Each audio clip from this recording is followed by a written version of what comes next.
Yung wala may bibili tayo ng pang ano, pang spray na gamot. Kaya bumili na tayo bibili para mura ka mo. Sige, magsalita ka. Naririnig ka naman dito eh. Oh.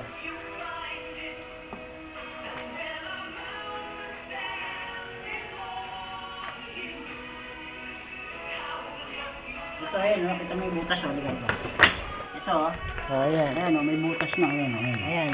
Ayan oh, butas ng ano yan, bahay ng anay yan oh. Oh. Ayan. Sa may gilid ng ano mo yan, gilid ng papader. Kasi sabi naman Deyong, yung nakatira dyan, kahit anong tapang daw ng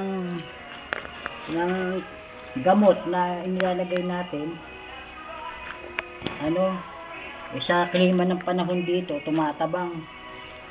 Kaya pababalikin natin dito si Bundog Ogos. Mga 2 araw kalahati siya dito. Papaulit-ulit natin yung kisame. Saka ano, para sigurado. Mabuti na yung naninigurado. Ay siya naman...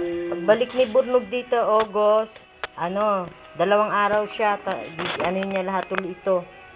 Ano, papatira na natin kahit hindi niya na maano yung ma-reach yung 2 ano. Ano na, tatapos ko muna itong basura mo sa kabilang bakod.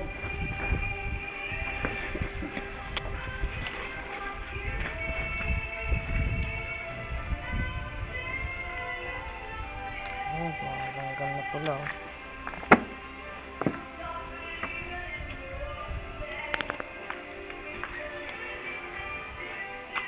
Ito.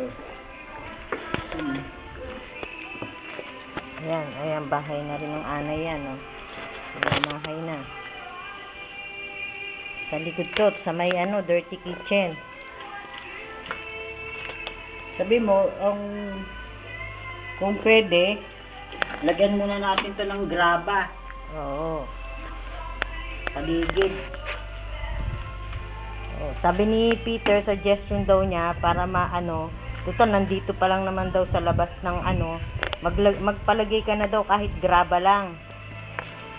Sabi mo ngayon lang uli umaraw kaya ano. Oo, ngayon lang umaraw kasi panay ang ulan dito eh, pero makulimlim nga ngayon no, nag-spray kami, makulimlim. Maambon na nga eh. Maambon na. Sabi mo, ito yung likod, nilagyan ko nila ng plywood. Doon sa may likod, may plywood muna nilagay na pangharang sa ano, sa pintuan. Tapos kasi panay ang ulan. Yung nilagay na ano, saka magtimpla ulit tayo. Ubusin mo na yan doon sa may gilid doon pa oh. Yan, yung gilid na yan. Pwede ka pa magtimpla ng isa pa? 4 pa. 4 pa. Ha?